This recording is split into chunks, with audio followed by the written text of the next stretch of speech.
오늘 우리가 이 사사기 10장에서는 기도원에 이어서 6번째 그리고 7번째 사사들에 대한 행적 간략하게 기록이 되고요.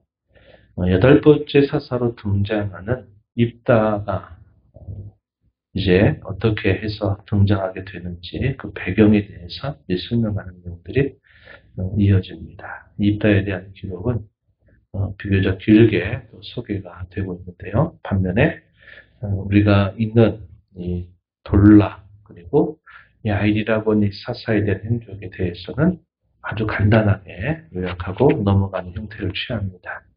먼저 6번째 사사로 등장하게 되는 사사 돌라에 대해서 소개하는데 그에 대해서는 간략하게 1절과 2절에서 소개합니다.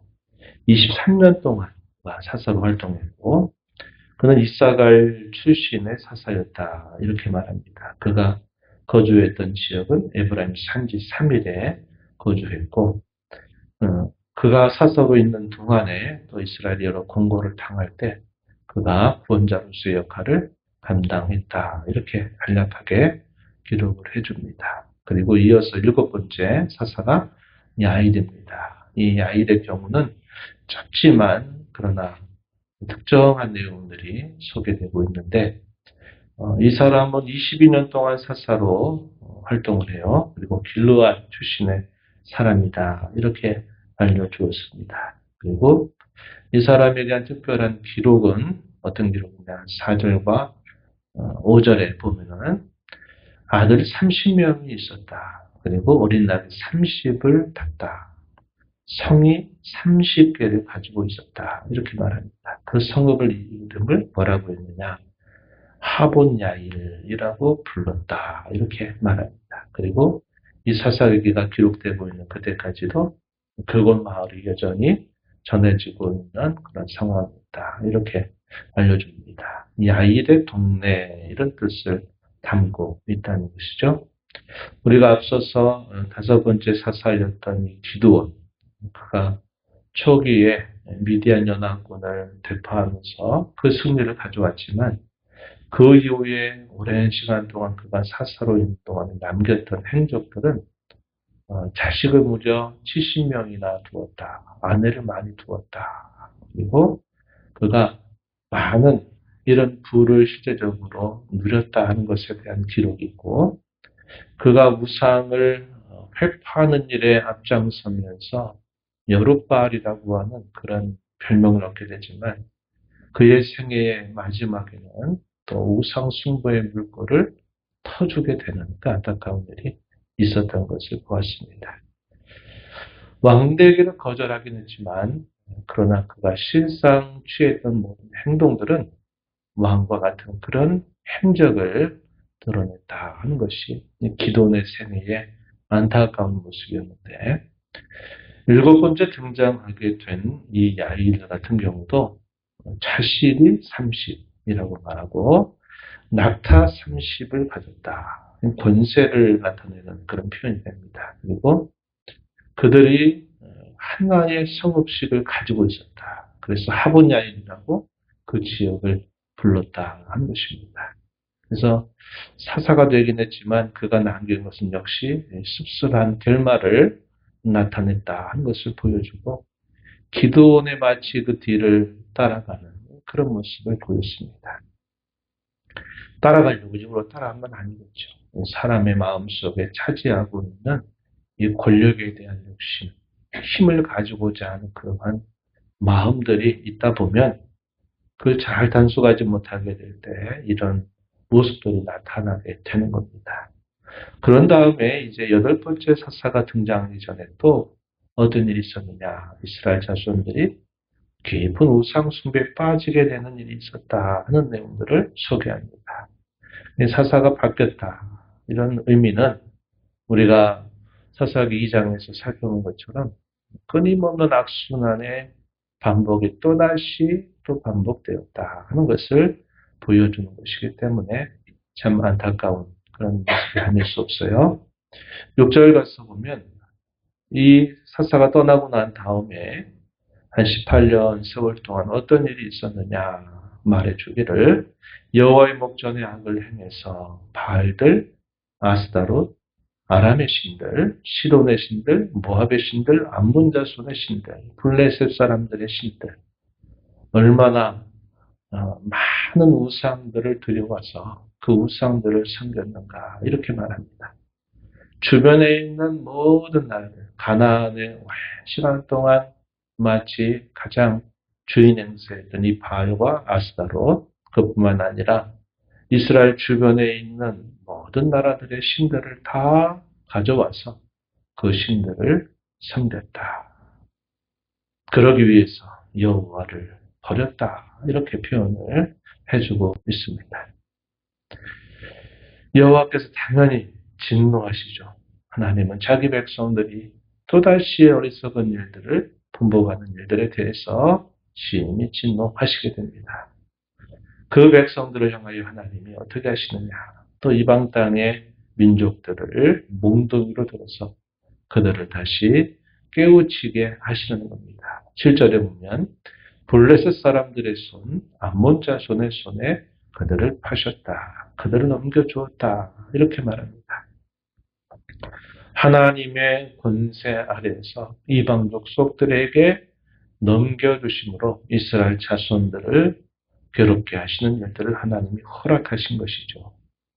그러나 역시 그것도 하나님의 손 안에, 그분의 주권 아래에서 있는 일이다 하는 겁니다. 이렇게 하시는 가까운 목적은 뭘까요? 그 백성들을 하나님께로 돌이키게 하시려고 하시는 것이고, 하나님이 그 백성들에게 그렇게 하시는 궁극적인 그 원인이나 그 목적은 뭘까요? 그 백성들을 변함없이 사랑하시는 그 하나님의 사랑이 언제나 있다는 사실을 우리에게 보여주고 있는 것입니다. 그 결과는 너무나 분명해졌어요. 그건 뭐냐면 이 블레셋 사람들과 이 암몬 자손들이 계속 괴롭히는 겁니다. 요단강 저쪽, 요단 동편에 있는 길르앗에 있는 아모리 족속에 살고 있는 모든 이스라엘 자손들을 그들이 공격하게 되면서 무려 18년 동안이나 억압하였다. 이렇게 표현했습니다.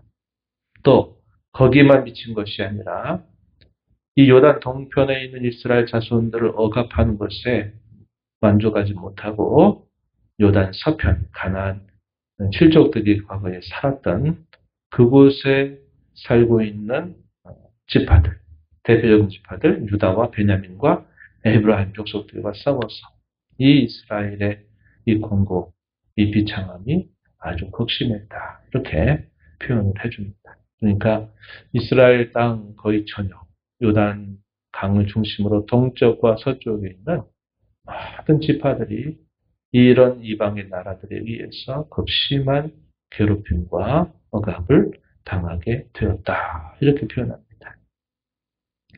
자신들이 뭔가 버티고 할 수 있는 상황이 된다면 안 그럴 겁니다. 그런데 그들이 18년 동안 그렇게 큰 괴롭힘을 당하게 되고 나서 그때는 비로소 자신들이 두 손을 하나님 앞에 들어요. 그래서 어떻게 합니까?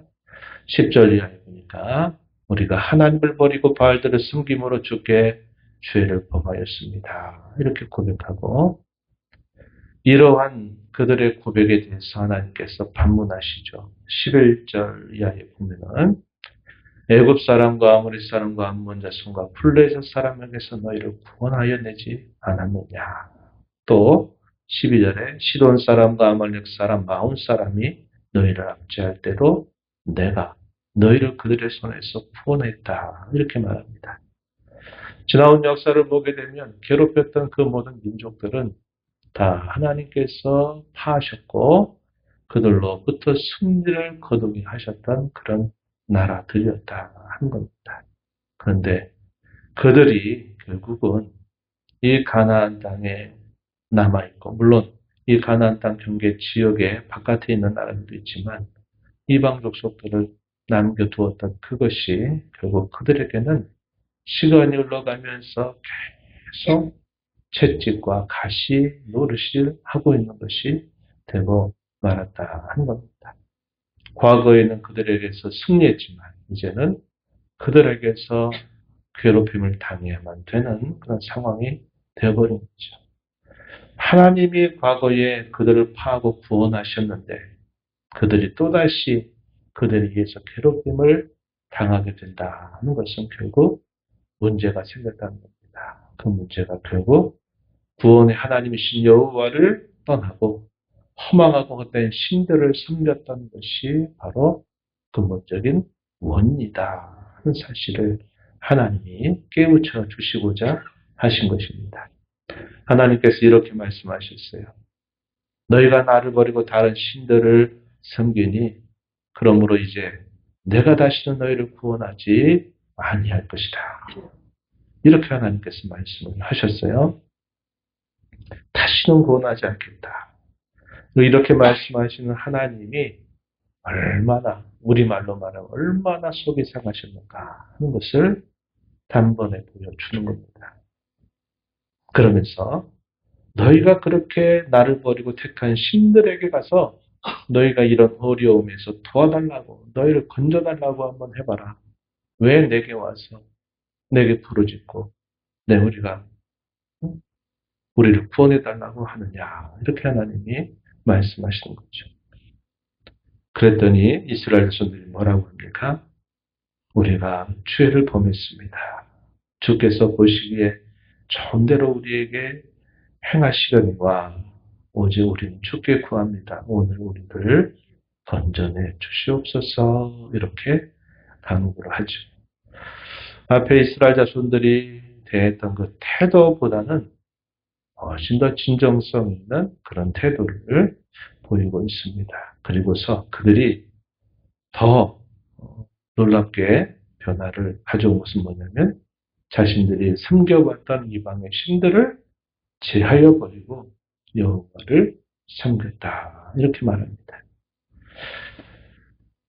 그들이 부르짖어서 자신들의 죄를 자복하는 일도 회개한 중요한 요소가 되고 또 하나님 앞에 매달리는 것도 중요한 또 그들의 기도의 자세가 됩니다. 더 중요한 것은 그 원인이 되는 것들을 그들이 끊어버리고 여호와를 따랐다 하는 것이 더 중요합니다. 이것이 회개의 올바른 모습을 보여주고 있는 단계들이다. 이렇게 우리에게 알려주고 있는 것이죠. 여러분 이스라엘 자손들의 태도를 보신 하나님이 어떻게 하셨다고 말합니다. 16절 끝에 보니까 마음에 근심하신다. 이렇게 표현했습니다.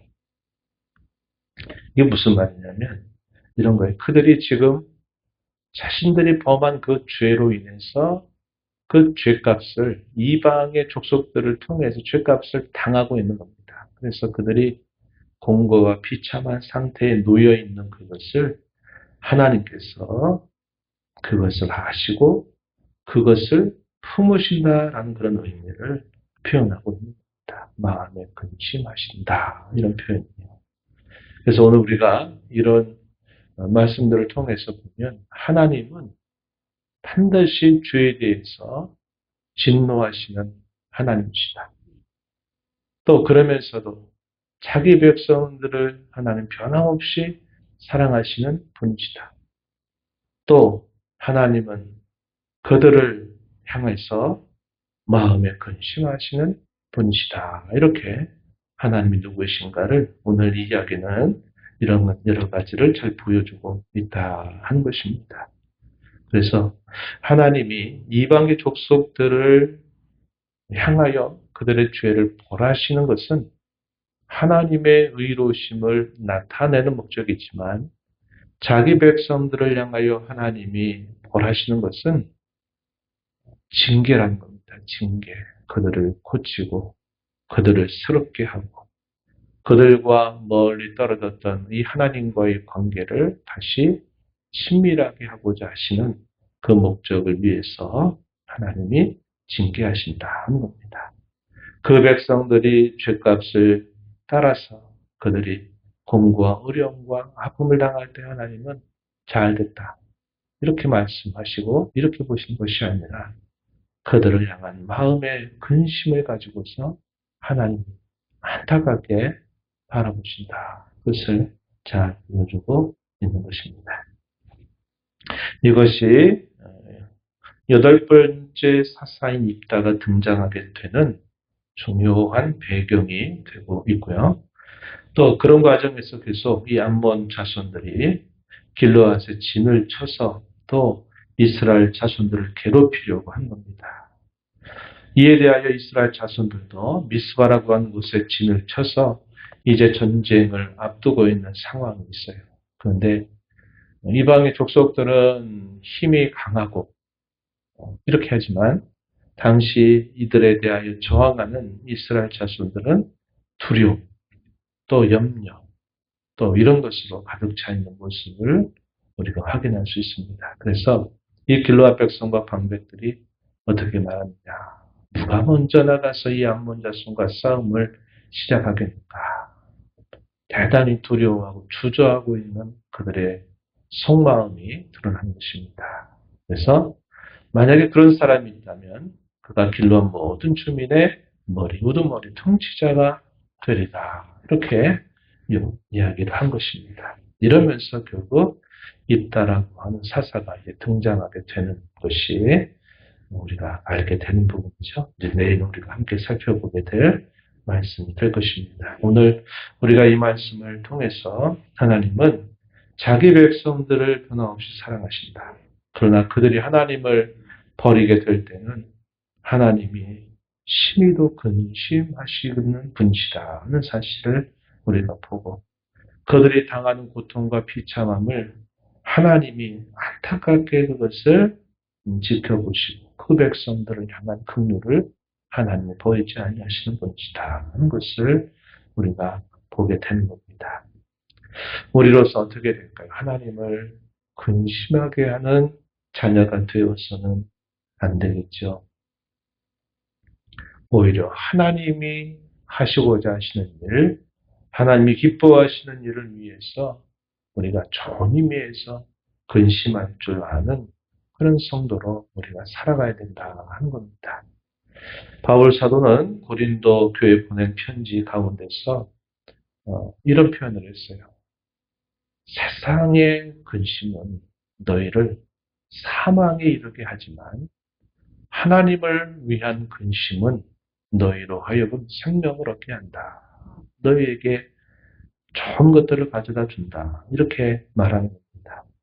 세상의 문제로 인해서 슬퍼하는 것은 그 결말이 참 안타까운 일이지만 하나님의 마음을 헤아리면서 그분을 위해서 무엇인가 염려하고 안타까운 마음을 갖고 살아가는 것은 그것은 우리 하나님의 자녀들에게는 대단히 유익하다. 이렇게 말합니다. 고린도후서 7장 11절 말씀 우리가 함께 떠올려 볼 수 있는 내용들이 돼요. 우리가 이 하루도 하나님께로부터 받아서 살아가는 삶 속에서 하나님의 마음을 죄로 인하여 근심하게 만드는 삶이 아니라 그분의 나라와 그분의 영광과 그분의 뜻을 위해서 하나님을 위하여 우리가 근심하며 열심을 내며 살아가는 하루 또 남은 삶이 되기를 진심으로 바랍니다. 하나님 아버지 감사합니다. 이 새벽 시간 저희들을 깨워주셔서 오늘도 새날을 주신 아버지 앞에 나와 찬송드리며 말씀을 듣고 또 기도하면서 이 하루를 주 안에서 다시 시작하게 하심을 감사드립니다. 아침마다 인자하심을 밤마다 성실하심 베푸셔서 하루가 주님의 은총 가운데 지나는 삶임을 늘 기억하게 하시고 새 마음을 품고 새로운 결심을 가지고 말씀을 들은 자로 하나님 앞에 순종하며 하나님과 통행하며 살아가는 저희가 되기를 바라옵나이다. 하나님의 마음을 근심하게 하는 자가 아니라 하나님을 위하여 근심할 줄 아는 그런 성도로 그런 하나님의 자녀로 살아가도록 저희를 깨우쳐 주시고 도우시며 인도하여 주시옵소서. 주 앞에 나와 기도하는 모든 심령들의 간구를 기기를 시공답해 주시길 바라며 예수님 이름으로 기도하옵나이다. 아멘.